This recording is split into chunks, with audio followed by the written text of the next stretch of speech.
भारत के खिलाफ इस्तेमाल हो रहे तुम्हारे हथियार, जयशंकर ने यूरोपीय देशों को दिया करारा जवाब।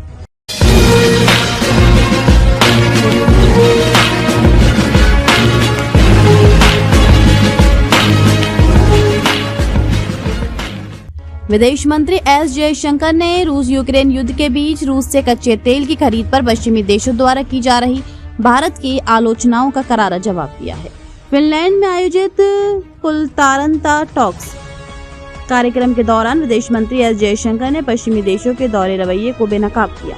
उन्होंने कहा कि तुम उन देशों को हथियार बेचते हो जिनका इस्तेमाल भारत पर हमलों के लिए किया जाता है, जबकि भारत ने कभी भी यूरोप की सुरक्षा को खतरे में नहीं डाला। विदेश मंत्री ने साफ किया कि भारत अपनी ऊर्जा जरूरतों और राष्ट्रीय हितों को ध्यान में रखकर ही फैसले लेता है। इस कार्यक्रम में फिनलैंड के विदेश मंत्री एलिना वाल्टोनन और यूएई की सहायक विदेश मंत्री लाना नुसेबे भी मौजूद थी। कार्यक्रम के दौरान जब भारत के विदेश मंत्री एस जयशंकर से रूस से तेल खरीदने को लेकर सवाल पूछा गया तो उन्होंने कहा कि कई यूरोपीय देश वर्षों से ऐसे हथियारों की आपूर्ति करते रहे हैं जिनका इस्तेमाल भारत के खिलाफ किया गया, लेकिन भारत ने कभी भी यूरोप की सुरक्षा को नुकसान पहुंचाने वाला कोई कदम नहीं उठाया। इसलिए इस तरह की आलोचनाओं को व्यापक संदर्भ में देखा जाना चाहिए। विदेश मंत्री जयशंकर ने जवाब देते हुए आगे कहा, मैं दो बातें कहना चाहूंगा। मैं कीमत और उपलब्धता के आधार पर तेल खरीदता हूँ। उस समय बाजार में उपलब्ध अधिकांश तेल रूसी था क्योंकि यूरोपीय देश मुख्य रूप से मध्य पूर्व से तेल खरीद रहे थे जो हमारा पारंपरिक आपूर्तिकर्ता था।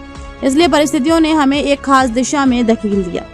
विदेश मंत्री ने वैश्विक सुरक्षा परिदृश्य के संबंध में यूरोप की ऐतिहासिक और नैतिक विसंगतियों की ओर ध्यान दिलाते हुए आलोचना का करारा जवाब दिया और कहा कि किसी भी यूरोपीय देश पर भारतीय हथियारों से हमला नहीं किया गया है। काश मैं यूरोप के हथियारों के बारे में भारत के संदर्भ में भी ऐसा कह पाता। उन्होंने टिप्पणी करते हुए वहां मौजूद लोगों को भारत की शांतिपूर्ण वैश्विक छवि की याद दिलाई।